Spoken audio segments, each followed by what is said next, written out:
మీరు కూడా నాలా కార్ అలా ఓపెన్ ఏరియాలో కానీ ఎక్కడైనా ఓపెన్ పార్కింగ్ లాట్ లో కానీ ప్లేస్ చేస్తే ఖచ్చితంగా మీరు ఈ ట్రిక్ ని అయితే ఫాలో అవ్వండి. బికాస్ నేను ఈ కార్ ని మార్నింగ్ నుంచి ఓపెన్ ఏరియాలో పెట్టడం వల్ల టోటల్ కార్ ఫ్రంట్ విండ్షీల్డ్ నుంచి మొత్తం ఈ డాష్ బోర్డ్ కానీ సీట్స్ కానీ అన్ని సన్ కి అయితే ఎక్స్పోజ్ అయినాయి అనమాట. ఇలా కార్ లో మనకి సన్ కి ప్లాస్టిక్స్ అండ్ లెదర్స్ ఎక్స్పోజ్ అవ్వడం వల్ల టోటల్ కార్ లో ఉన్న ఎయిర్ లో దీని నుంచి వచ్చే ఆక్సిడైజేషన్ వల్ల కొన్ని కెమికల్స్ ఫామ్ అవుతాయి. I mean chemical air form అవుతుంది. And this is not health conscious కూడా కాదు, హెల్త్ కి మంచిది కాదు.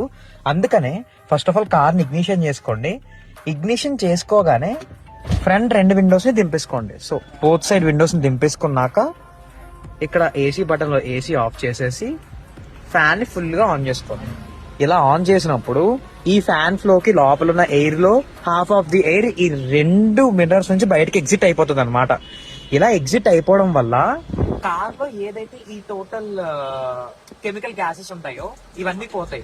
అండ్ ఇదే కాకుండా చాలా మంది కార్ సీట్స్ కి ప్లాస్టిక్ కవర్స్ కొనగానే కొత్త కార్ అంటే ఫీల్ ఉండాలని చెప్పి ఉంచేస్తూ ఉంటారు. అది కూడా ఈ టైప్ ఆఫ్ కెమికల్స్ ఫామ్ అవడానికి, ఇంకా అందులో చీప్ ప్లాస్టిక్స్ యూజ్ చేయడం వల్ల ఇంకా different types of chemical gases అయితే ఫామ్ అవుతాయి అనమాట. సో ఈ టైప్ ఆఫ్ ప్రివెన్షన్స్ తీసుకుంటే మన కార్ లో మనం ఎప్పుడు హెల్దీగా ఉండొచ్చు. అండ్ ఇదే కాకుండా చాలా మంది కార్స్ లో ఇన్బుల్ట్ గానే ఎయిర్ ప్యూరిఫైర్స్ ఉంటాయి అనమాట. అవి కూడా మంచిగా హెల్ప్ చేస్తాయి. మన సెల్టోస్ కి అయితే ఇక్కడ బ్యాక్ సైడ్ అయితే ఉంటది. సో వన్స్ ఇది అయిపోగానే ఆల్మోస్ట్ ఇప్పుడు 1 minute అయిపోయింది కాబట్టి 2 మిర్రర్స్ ని పైక్ చేసేసుకుని క్లైమేట్ కంట్రోల్ ఆటోమేటిక్ లో పెట్టేసుకోండి.